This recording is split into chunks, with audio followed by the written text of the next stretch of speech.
तो नमस्कार दोस्तों। तो आज की क्लास में हम आपके लिए लाए हैं कि पशु परिचर जो दिसंबर में जो वैकेंसी होने वाली है जिसकी एग्जाम, उसके लिए 10 ऐसे क्वेश्चन जो तो 100% क्या पूछे ही जाएंगे, 100% पूछे जाएंगे।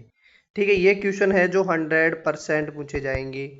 ठीक है, तो बिना टाइम वेस्ट करे हम इस क्वेश्चंस को स्टार्ट करते हैं। उससे पहले जो भी चैनल पे नए हो, फटाफट से चैनल को सब्सक्राइब करें और वीडियो को ज़्यादा से ज़्यादा शेयर करें। तो देखिए, अब अगला जो हमारा फर्स्ट क्वेश्चन है वह कि फुट एंड जो माउथ रोग किस कारण होता है। मतलब खुरपका और मुंह पका जो रोग है वो किस कारण होता है या किस के द्वारा होता है। तो देखिए, जो खुरपका और जो मुंह पका जो रोग है वो किसके द्वारा होता है, वायरस के द्वारा होता है। अगर पूछे कि वायरस भी कौन सा है तो वो एप्थो वायरस के द्वारा होता है। कौन सा?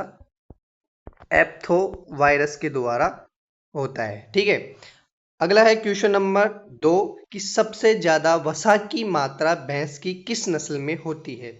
तो देखिए, जो सबसे ज्यादा वसा की जो मात्रा भैंस की कौन से नस्ल में होती है तो वो कौन सी है, भदावरी नस्ल में होती है। भदावरी नस्ल में होती है और कितनी परसेंट होती है, 13% होती है। 13% होती है। ठीक है, उसके बाद में देखिए जी जाफराबादी, तो जाफराबादी को तो हम क्या कहते हैं, मिनी एलिफेंट कहते हैं। सूरती, सूरती है जिसके सींग है जो हंसिया आकार के होते हैं, दांतली आकार के होते हैं। और है कौन सा, मुर्रा। मुर्रा है तो आपको पता है कि जिसके सींग कैसे होते हैं, जलेबी आकार के होते हैं। और सबसे अच्छी नस्ल कौन सी है, मुर्रा है। क्वेश्चन नंबर हमारा 3 है कि भैंस की किस नस्ल के सींग जलेबी आकार के होते हैं। देखिए, लास्ट क्वेश्चन में मैंने बताया है कि भैंस के जो सींग जलेबी आकार कौन से के होते हैं, मुर्रा के होते हैं। ठीक है, उसके अलावा बात करें कि भदावरी इसमें इंपॉर्टेंट क्या है, तो भदावरी का है जो तांबे जैसा भदावरी का रंग होता है और भदावरी की सबसे ज्यादा फैट होती है। सूरती के हैं जो सींग है जो किस आकार के होते हैं, हंसिया आकार के होते हैं। और नीली रावी में इंपॉर्टेंट क्या है, दो पंजाब के सतलज और व्यास नदियों के संगम पर यह नीली रावी पाई जाती है। और इसे पंच कल्याणी के नाम से जानते हैं। इसके है जो सिर, पैर, पूंछ आदि स्थानों पर सफेद कलर पाया जाता है। अगला है हमारा क्वेश्चन नंबर 4 है कि टोगन वर्ग किस पशु की नस्ल है। तो देखिए, जो टोगन वर्ग है जो किसकी नस्ल है, बकरी की नस्ल है। किसकी नस्ल है, बकरी की नस्ल है टोगन वर्ग। अगला है कि भैंस की गर्भधारण अवधि कितनी होती है। तो देखिए, जो भैंस की जो गर्भधारण अवधि होती है वो कितनी होती है, 310 दिन की होती है। ठीक है, तो भैया फिर 281 किसकी होती है, तो ये किसकी होती है, काऊ की होती है। और 148 ये किसकी होती है, बकरी और भेड़ की लगभग इतनी होती है। अगला है क्वेश्चन नंबर 6, भेड़ की कौन सी नस्ल राजस्थान की मेरिनो के नाम से जानते हैं।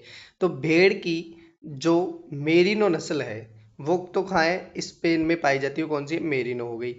दूसरा है कि राजस्थान की मेरिनो किसे कहते हैं, तो वो कौन सी है, चोकला है। अगला है क्वेश्चन नंबर 7, गाय की विश्व में सबसे भारी नस्ल कौन सी है। तो गाय की ये पूछ रहा है कि विश्व में सबसे भारी नस्ल कौन सी है। तो विश्व में सबसे भारी नस्ल कौन सी है, होलिस्टन फ्रीजियन है। और सबसे ज्यादा जो दूध है विदेशी नस्लों में कौन सी में होता है, जर्सी में होता है। सबसे जो मीठा जो दूध होता है कौन से का होता है, साहिवाल का होता है। तो इसका आंसर कौन सा हुआ, सी।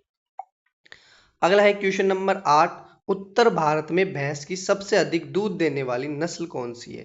तो देखिए, जब बात करें अगर उत्तर भारत में भैंस की सबसे अधिक दूध देने वाली नस्ल कौन सी है, तो वो कौन सी है, मुर्राई है। ठीक है, और मुर्रा सूरती और मुर्रे के क्रॉस से कौन सी नस्ल हुई है, वो कौन सी है, सूरती और मुर्रा के क्रॉस से जो नस्ल डेवलप हुआ है वो कौन सी है, मैसाना नस्ल है। ठीक है, अगला है क्वेश्चन नंबर 9 कि भैंस का उद्गम स्थान स्थान क्या है या स्थल क्या है। तो भैंस का जो उद्गम स्थल है और उद्गम स्थल है वो कौन सा है, भारत है। और सबसे ज्यादा भैंस भी कहाँ पाई जाती है, भारत में पाई जाती है। भैंस को कितने भागों में बांटा है, भैंस को दो भागों में बांटा है। एक तो जलीय भैंस और एक कौन सी होती है, दलदलीय भैंस। अगला क्वेश्चन नंबर 10, रानीखेत किसका रोग है? तो देखिए जो रानीखेत जो रोग है वो किसका है, मुर्गियों का है या कुटकुट का रोग है। Thank you.